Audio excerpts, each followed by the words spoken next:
Fox News contributor and constitutional law attorney Jonathan Turley joins me now. I mean, they have to have a deal with Joe and Kamala. If Kamala wins, she's the one that pardons Hunter. Because if Trump wins, Joe's going to have to do it himself, and no one wants that to happen. Well, it's interesting because if they wanted to maximize the chances that his father would reverse his decision, this would do it. The scheduling date for the hearing was put in the sweet spot if you're looking for a pardon, because this would come after the election with weeks before his father left office. And if the sentence turns out to be a harsh one, that will add pressure to his father that maybe I will give myself this liberty of working for the interest of my own family. That is what Bill Clinton did. He waited to the very end and then gave his brother a pardon.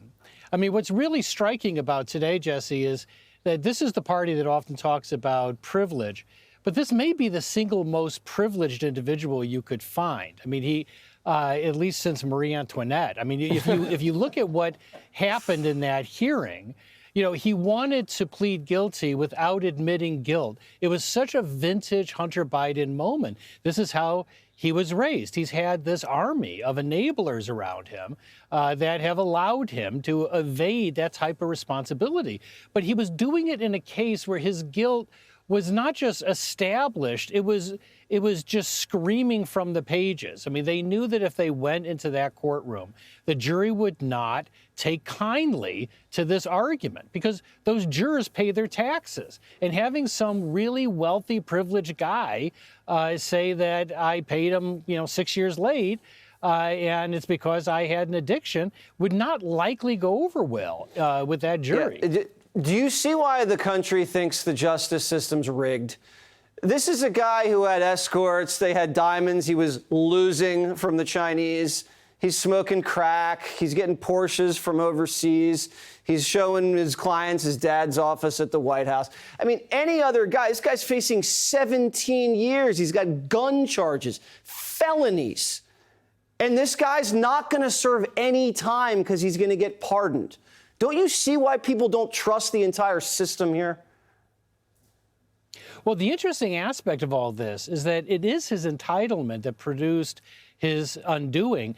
For all of this chaos that the Biden legal team has created, from holding that bizarre press conference outside of Congress to the reaction when the first plea deal fell through, to that actual first plea deal, which was so obscene, over the top that even the prosecutor admitted he had never seen anyone given that type of deal.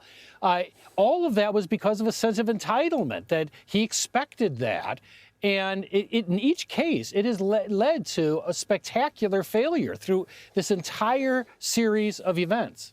Well, he's been filming a documentary about himself for the last year, and I just hope they include the scene where Joe has the little stocking stuffer and hands him the pardon on Christmas Eve, because that is going to be a classic. Professor, great to see you as always. Thank you, Jesse. Click here to subscribe to the Fox News YouTube page to catch our hottest interviews and most compelling analysis. You won't get it anywhere else.